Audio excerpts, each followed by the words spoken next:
ನೀವು ಕೂಡ ಮಧ್ಯಮ ವರ್ಗದಿಂದನೇ ಬಂದಿರೋರು. ನೀವು ಸಿ ಎ, ನನಗೆ ಚೆನ್ನಾಗಿ ನೆನಪಿದೆ, ನನ್ನ ಕಾಲೇಜ್ ಲೆಕ್ಚರರ್ ಆ್ಯಕ್ಚುಲಿ ಸರ್ ಒಂದು ಮಾತು ಚೆನ್ನಾಗಿ ಹೇಳಿದ್ರು, ಸಿ ಎ ಮುಗಿಸಿದ್ರೆ ಸಾಕು ಅಂತ ಹೇಳ್ಕೊಂಡಿದ್ದೆ. ಅವತ್ತು ಒಂದು ಟೈಮಲ್ಲಿ ಒಂದು ಗೋಲ್ ಆಗಿತ್ತು.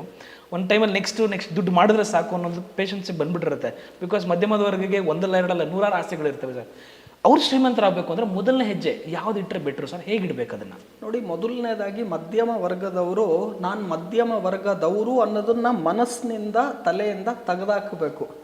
ನಾನು ಯಾವಾಗಲೂ ಹೇಳ್ತೀನಿ, ನಾನು ಮುಂದೆ ಏನು ಆಗಬೇಕು ಅಂತಿದ್ದೀನಿ ಅದನ್ನು ಇವಾಗಲೇ ತಮ್ಮ ತಲೆಯಲ್ಲಿ ನಾನು ಆಗಿದ್ದೀನಿ ಅಂತ ಅಂದ್ಕೊಂಡಾಗ ತಾವು ಮಾಡುವ ಕೆಲಸಗಳೇನಿರುತ್ತೆ ಅದು ಒಳ್ಳೆ ದಿಕ್ಕಿನಲ್ಲಿ ಖಂಡಿತವಾಗ್ಲೂ ಸಾಗುತ್ತೆ. ನಾವು ಮಧ್ಯಮ ವರ್ಗದವರು ಅನ್ನೋದೇ ತಲೆಯಿಂದ ತೆಗಿಬೇಕು. ಆ್ಯಕ್ಚುಲಿ ನಾನು ನಿಮ್ಗೆ ಹೇಳ್ತಾ ಇದ್ದೆ, ನೀವು ಮಧ್ಯಮ ವರ್ಗದಿಂದ ಬಂದಿದ್ರಿ, ಇವತ್ತು ಇಷ್ಟೊಂದು ಅಚೀವ್ ಮಾಡಿದ್ದೀರಾ ಅಂತ. ನಾನು ಮಧ್ಯಮ ವರ್ಗದಿಂದ ಬರಲೇ ಇಲ್ಲ, ಇನ್ನೂ ಕೆಳಗಡೆಯಿಂದ ಬಂದಿರೋ ವ್ಯಕ್ತಿ.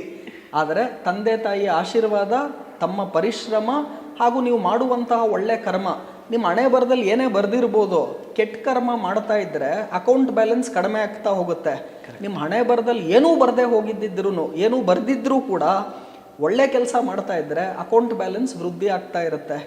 ತಮ್ಮ ಆತ್ಮಕ್ಕೆ ಯಾವುದು ಒಳ್ಳೇದನ್ಸುತ್ತೆ, ಹಾಗೂ ನಾನು ಯಾವಾಗಲೂ ಹೇಳ್ತೀನಿ, ದುಡ್ಡು ಕೊಡೋದು ಚಾರಿಟಿ ಅದು ಒಂದು ಕಡೆ ಆದರೆ, ಮತ್ತೊಂದು ಕಡೆ ನಾವು ಕಲ್ತಿರುವಂತಹ ಜ್ಞಾನ ಏನಿದೆ, ನಾಲೆಡ್ಜ್ಗೂ ವಿಸ್ಡಮ್ಗೂ ವ್ಯತ್ಯಾಸ ಇದೆ. ಬುಕ್ಕಲ್ಲಿ ಏನು ಕಲಿತೀರಾ ಅದು ನಾಲೆಡ್ಜು, ನೀವು ಏನು ಎಕ್ಸ್ಪೀರಿಯನ್ಸ್ ಮುಖಾಂತರ ಅನುಭವದಿಂದ ಕಲ್ತಿರ್ತೀರಲ್ಲ ಅದು ವಿಸ್ಡಮ್ ಅಥವಾ ಜ್ಞಾನ.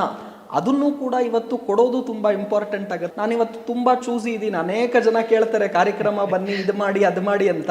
ಆದರೆ ನಾನು ಆಯ್ಕೆ ಮಾಡಿಕೊಂಡು ಉತ್ತಮವಾದಂಥ ಕೆಲಸ ಮಾಡ್ತಿರೋರಿಗೆ, ಯಾರ ಹತ್ರ ಕ್ರೆಡಿಬಿಲಿಟಿ ಇದೆ ಅವ್ರಿಗೆ ಮಾತ್ರ ಇವತ್ತು ಕಾರ್ಯಕ್ರಮಗಳನ್ನು ಕೊಡ್ತಾ ಬರ್ತಿದ್ದೀನಿ.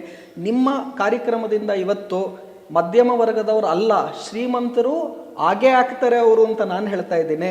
ಅವ್ರಿಗೆ ಖಂಡಿತವಾಗ್ಲೂ ಮೈಂಡ್ ಸೆಟ್ಟಲ್ಲಿ ಚೇಂಜ್ ಆಗಬೇಕು, ನೆಗೆಟಿವಿಟಿಯನ್ನು ತೆಗಿಬೇಕು. ಹಾಗೂ ಸಿಂಪಲ್ ರೂಲ್ ಏನು ಅಂದರೆ, ತಾವು ಹಣವನ್ನು ಜಾಸ್ತಿ ದುಡೀರಿ, ಅದಕ್ಕೂ ಕಡಿಮೆ ಖರ್ಚು ಮಾಡಿ.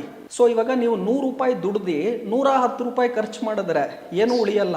ನೀವು ಕೇಳ್ಬೋದು, 100 ರೂಪಾಯಿ ದುಡ್ದು 110 ರೂಪಾಯಿ ಹೇಗೆ ಖರ್ಚು ಮಾಡೋಕ್ಕಾಗತ್ತೆ ಅಂತ. ಈಗ ಕ್ರೆಡಿಟ್ ಕಾರ್ಡ್ ಅಂತಿದೆ, 10 ರೂಪಾಯಿ ದುಡ್ದು ಬಿಟ್ಟು 200 ರೂಪಾಯಿ ಖರ್ಚು ಮಾಡೋರು ಇದ್ದಾರೆ. ಬೈ ನೌ ಪೇ ಲೇಟರ್ ಅಂದರೆ ಇವಾಗ ಖರೀದಿ ಮಾಡಿ ಆಮೇಲೆ ದುಡ್ಡು ಕಟ್ಟಿ ಅಂತ.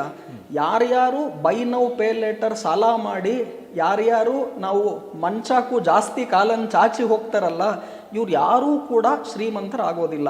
ನಾನು ಯಾವಾಗಲೂ ಹೇಳ್ತೀನಿ, ಬಿಲ್ ಗೇಟ್ಸ್ ಒಂದು ಕಡೆ ಹೇಳ್ತಾರೆ, ನೀವು ಹುಟ್ಟಿದಾಗ ಮಾತ್ರ ಬಡವರಾಗಿ ಹುಟ್ಟೋದಕ್ಕೆ ಸಾಧ್ಯ, ನೀವು ಸಾಯುವಾಗಲೂ ಕೂಡ ಬಡವರಾಗಿ ಸಾಯ್ತಿದ್ದೀರಾ ಅಂದರೆ ಅದಕ್ಕೆ ನೀವೇ ಕಾರಣ.